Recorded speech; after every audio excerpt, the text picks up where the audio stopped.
ஆடிய பாதம் அம்பலத்திலே நின்ற அண்ணாமலையாரை கைதொழுது. அருட்பெருஞ்சோதி அருட்பெருஞ்சோதி தனிப்பெருங்கருணை அருட்பெருஞ்சோதி. ராமலிங்க அடிகளார் சித்தி வளாக திருமாளிகையிலே தங்கியிருந்த சமயம். அடுத்த நாள் அன்பர்கள் வந்தால் சமைத்து கொடுப்பதற்கு உணவுப் பொருட்கள் இல்லையே என்று பணியாளர்கள் வருந்துவதைக் கண்டு அருட்பிரகாச வள்ளலார் ஒரு அறைக்குள் சென்று தியானம் மேற்கொண்டு பிறகு வெளியே வந்து அந்த பணியாளர்களை அழைத்து, நாளை காலையிலே உணவுப் பொருட்கள் வந்துவிடும், நீங்கள் கவலைப்பட வேண்டாம் என்று கூறுகின்றார். அடுத்த நாள் காலையிலே பொழுது புலர்ந்ததும் 3 வண்டிகள் நிறைய அரிசி, பருப்பு முதலான உணவுப் பொருட்கள் வந்து இறங்குகின்றன.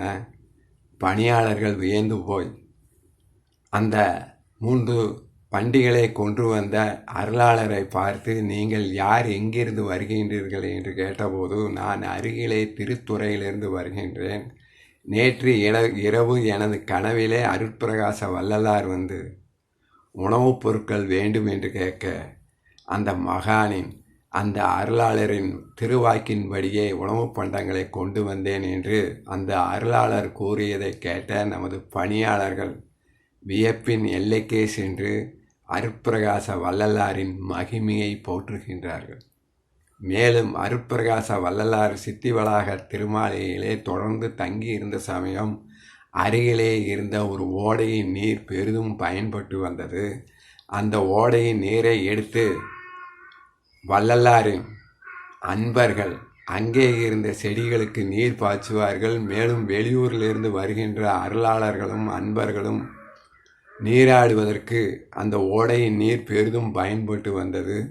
ஒரு கோடை காலத்திலே அந்த ஓடை வறண்டு நீர் இல்லாமல் வற்றி போனதை உணர்ந்த நமது அருட்பிரகாச வள்ளலார் அந்த ஓடைக்கு சென்று தமது திருக்கரத்தால் ஒரு குறிப்பிட்ட இடத்திலே மண்ணை தொட அங்கிருந்து நீர் பெருகி அந்த ஓடை முழுவதும் இன்று வரை நிறைந்து காணப்படுகிறது. இன்றும் அந்த ஓடை தீஞ்சுவை ஓடை என்று அழைக்கப்படுகின்றது. அந்த ஓடையின் நீரை குளித்தாலும் உடம்பிலே உள்ள பிணிகளும் வியாதிகளும் அகல்கின்றன என்று அன்பர்கள் இன்றும் கூறுகின்றார்கள்.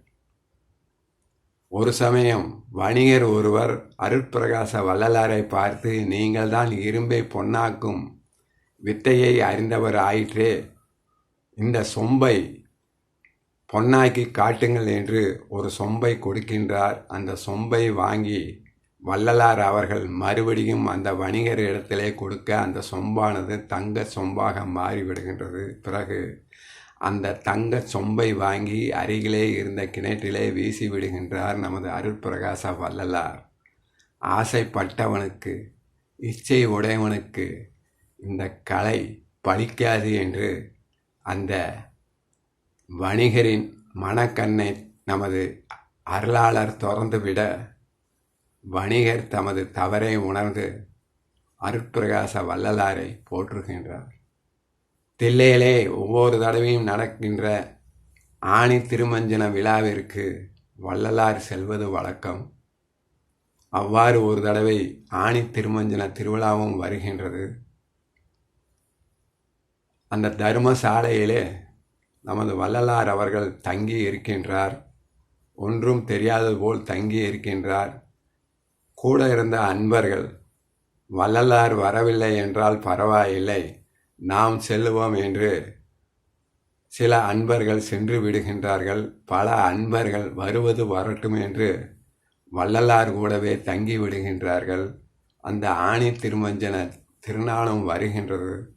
நாம் தில்லை சென்று நடராஜ பெருமானுக்கு நடக்கின்ற அபிஷேக ஆராதனைகளை காண முடியவில்லையே என்று அவர்கள் ஏக்கம் கொண்டதை தமது ஞான சக்தியால் உணர்ந்து கொண்ட அருட்பிரகாச வள்ளலார் அந்த அன்பர்களை அழைத்து தர்மசாலையிலே ஒரு அறையிலே தொங்கிக் கொண்டிருந்த திரைச்சேலையை விளக்க சொல்கின்றார். அன்பர்களும் அருட்பிரகாச வள்ளலாரின் அருள்வாக்குக்கு அடிபணிந்து அந்த திரைச்சேலையை விளக்கி பார்த்தபோது அவர்களுக்கு அதிசயம் காத்து கொண்டிருந்தது. தில்லையிலே ஆணி திருமஞ்சன திருவிழாவிலே நடராஜ பெருமானுக்கு நடக்கின்ற அபிஷேக ஆராதனைகள் தெள்ளத் தெளிவாக அங்கே தெரிகின்றது.